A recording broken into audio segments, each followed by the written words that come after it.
Num número que chama bastante atenção. O Brasil atingiu a marca de quase 576 mil médicos ativos atualmente. Uma proporção de quase 3 médicos por 1.000 habitantes. Os dados foram divulgados pelo Conselho Federal de Medicina e esse número representa o maior crescimento já registrado na história do país, do Brasil, refletindo um aumento expressivo na quantidade de profissionais disponíveis no mercado. E aí surge também a busca por espaço desses profissionais. E o marketing médico se tornou uma realidade dentro dessa categoria. Sobre esse assunto, a nossa convidada nessa edição do Manhã Bandeirantes é a especialista em marketing também para profissionais de saúde, a Jussara Sanches.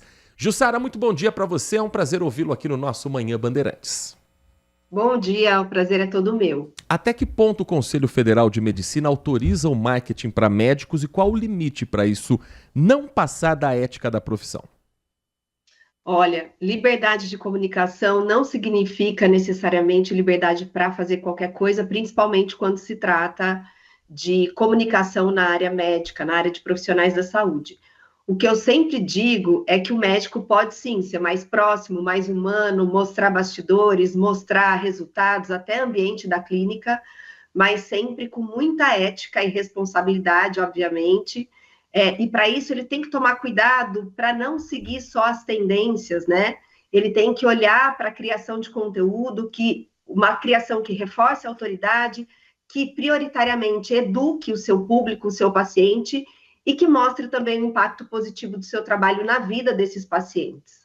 Nath Luquezzi, Jussara Sanches, especialista em marketing, que atua também com profissionais de medicina, é a nossa convidada nessa edição. Bom dia, Jussara. Eu acho que aí a gente tem 2 pontos também. Tem médicos que já têm uma agenda lotada. É necessário esse médico se colocar ali nas redes sociais, trazer o marketing para dentro ali da sua casa? E eu acho que um outro ponto, esses médicos que também têm bastante influência, começam a criar conteúdo, como é o caso da ex-BBB, né, da Marcela McGowan, eles têm que buscar uma outra alternativa, porque acaba que eles não conseguem conciliar a agenda como médicos no exercício e começam a prestar mais um serviço à comunidade do que, de fato, atuar como médicos. Como que a gente consegue encontrar esse equilíbrio? Ótima pergunta. Esse equilíbrio ele vai depender do objetivo desse profissional na rede social. Então, hoje a gente vê médicos, como você bem citou, que têm muita influência, que exercem um poder grande de influência e que já criaram um ecossistema em torno da própria marca que permite com que eles hoje não vivam só de consultório, mas vivam também de outros trabalhos. Então, esses profissionais são contratados por marcas, por parceiros. Isso vai depender muito, né? Essa decisão vai depender muito do objetivo profissional desse médico. Agora, para o médico que quer fazer consultório de fato, quer viver de consultório, e mesmo assim tem uma agenda cheia, né? Acho que foi até a sua primeira pergunta, você né, perguntou se ele deve ou não continuar criando conteúdo para as redes sociais. Na minha opinião, sim, porque existem 2 extremos, né? O extremo de não fazer nada e permanecer invisível, ou o extremo, eventualmente, de aparecer de qualquer jeito, sem estratégia, copiando modas. Enfim, então, o que a gente tem que pensar é que esse profissional hoje, ele é procurado pelos pacientes nas redes sociais também, nos principais canais de buscas digitais, o Google e as outras redes, enfim. E o fato desse profissional estar presente nessas redes hoje faz com que o paciente crie uma relação de confiança com ele. Então, o médico ele precisa entender que ele não está ali, o médico que quer fazer consultório, ele não está ali só por engajamento, por like ou por visualização, ele está ali para ser a principal marca lembrada na hora da escolha do paciente. Engajamento é importante, mas o que importa mesmo é ser a primeira opção quando o paciente decidir marcar uma consulta. Jussara, para os médicos mais experientes, para os médicos formados em uma outra geração, acredito que seja mais fácil fazer essa separação do que eu vou citar agora. Porque as redes sociais, elas têm as chamadas trends. é a dancinha do momento, é a brincadeira com alguém da família, é deixar uma câmera do celular gravando uma ação que depois se torna ali uma piada, alguma brincadeira. Os médicos que não nasceram no mundo digital, acredito que seja raro você ver algum desses profissionais fazendo alguma dança, fazendo alguma brincadeira nesse sentido. Mas existe uma geração de médicos já formados que nasceram no mundo digital. Até que ponto o que para ele é natural, o que para a geração dele é natural, pode, para o paciente, ser algo que interfira, atrapalhe na credibilidade desse médico? A gente vê uma geração hoje entrando no mercado de trabalho que tem muito mais facilidade para lidar com os canais digitais, em contrapartida uma geração de médicos, uma geração mais conservadora que ingressou no mercado sem depender desses canais.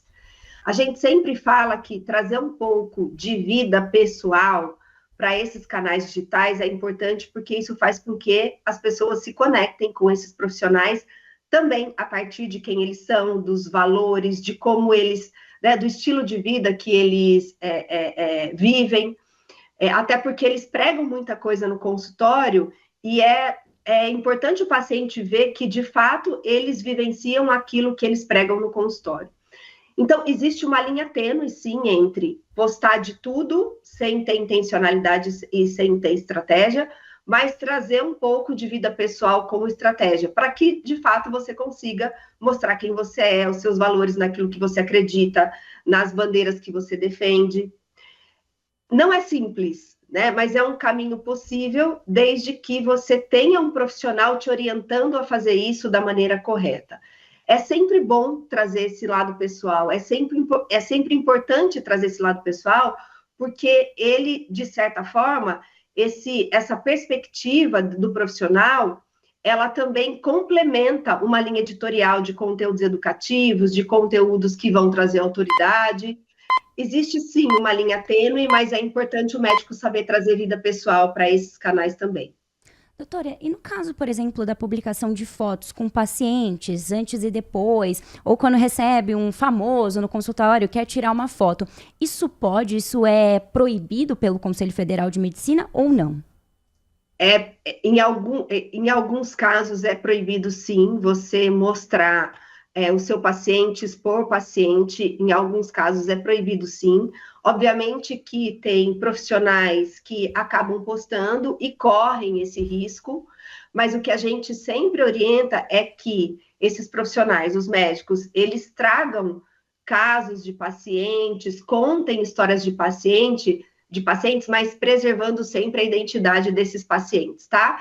Essa é a conduta ideal para que o médico se posicione na rede social. Jussara, para a gente finalizar agora, do nosso lado paciente.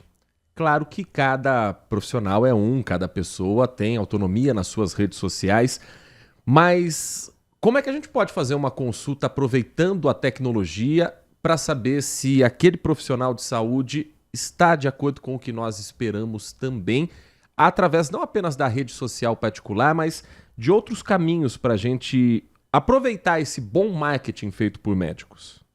Perfeito, ótima pergunta. Primeiro, eu como paciente gosto muito de saber qual é a formação daquele médico. Então, uma formação robusta, numa boa faculdade, né, uma especialização. O médico hoje ele termina a faculdade como médico generalista, depois ele tem que prestar uma prova para a residência, para se formar, né, para ser um médico apto a exercer aquela especialidade específica.